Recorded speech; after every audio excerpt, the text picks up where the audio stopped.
Bangladesh fencing খেলা শুরু করে ২০০৭ সালে। তবে এত অল্প সময়েও লাল সবুজ এই দেশটা ফেন্সিংয়ে সাফল্য পায় ২০১৯ সালের এশিয়া গেমসে। যে স্বর্ণকন্যা বাংলাদেশকে এনে দিয়েছিলেন সেই সাফল্য দেশের ক্রীড়াঙ্গনে সফল নারী অ্যাথলিট পর্বে জানবো সেই ফাতেমা মুজিবের কথা। এটা তলোয়ার খেলাই, তবে ধারালো নয়। খেলাটির নাম ফেন্সিং। বাংলাদেশে ফেন্সিংয়ের প্রচলন শুরু হয় ২০০৭ সাল থেকে। তারপর হাঁটি হাঁটি পা পা করে এগিয়ে চলতে থাকে খেলাটি।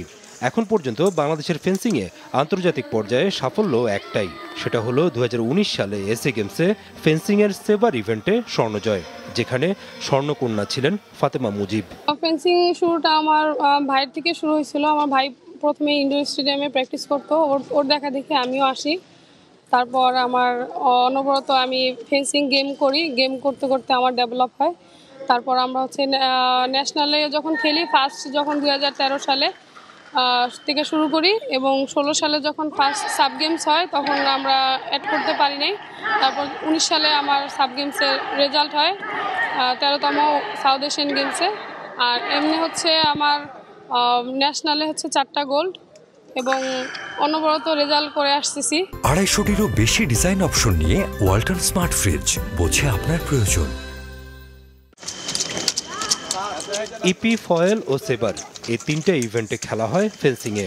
ফাতেমার ভাষ্য মতে সেবার বেশ আকর্ষণীয় ইভেন্টগুলোর মধ্যে, তাই তারও পছন্দ সেবার। আর এই ইভেন্টই তাকে করেছে দক্ষিণ এশিয়ার সেরা।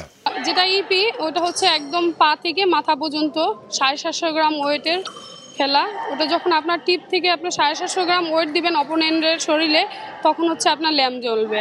এবং ইপিতে আরেকটা পয়েন্ট, যে বোথ সাইড যদি হিট করে তাহলে ডাবল পয়েন্ট। এই গেল ইপি। আর ফয়েল আপনার ওই মুজিব কোটের মতন অ্যাশ কালারের জ্যাকেট থাকবে। ওটাতে ওটাও সেম ৪৫০ গ্রাম ওয়েটের খেলা। ওটাও টিপ যখন অপোনেন্টের গায়ে লাগবে তখন ল্যাম্প জ্বলবে। কিন্তু আপনার যদি আউটসাইড লাগে তাহলে সাদা ল্যাম্প জ্বলবে। তো ওইটার ক্ষেত্রেও সেম, আপনি পিছনে দেখতেই পারতেছেন, এই যে এটা ফয়েল খেলতেছে, এই যে অ্যাশ কালারের জ্যাকেট পরা।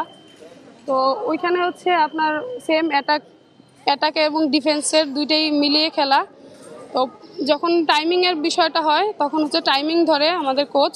টাইমিং ধরার পরে যার টাইমিংয়ে আগে থাকে সে উইন হয়ে যায়। সেবারটা এমন যে আমার খুবই ভালো লাগে, মানে কোনো দাঁড়ানোর কোনো সুযোগ নেই, মুহূর্তের মধ্যেই খেলা শেষ এবং অপোনেন্টে কোনো সুযোগ দেওয়ার কোনো সময় নেই। তো ওই জিনিসটা আমার কাছে খুব ভালো লাগে। যখন আমি খেলতে নামি তখন আমি মনে করি যে না, আমি এখন এটা জিতেই মাঠ থেকে উঠব।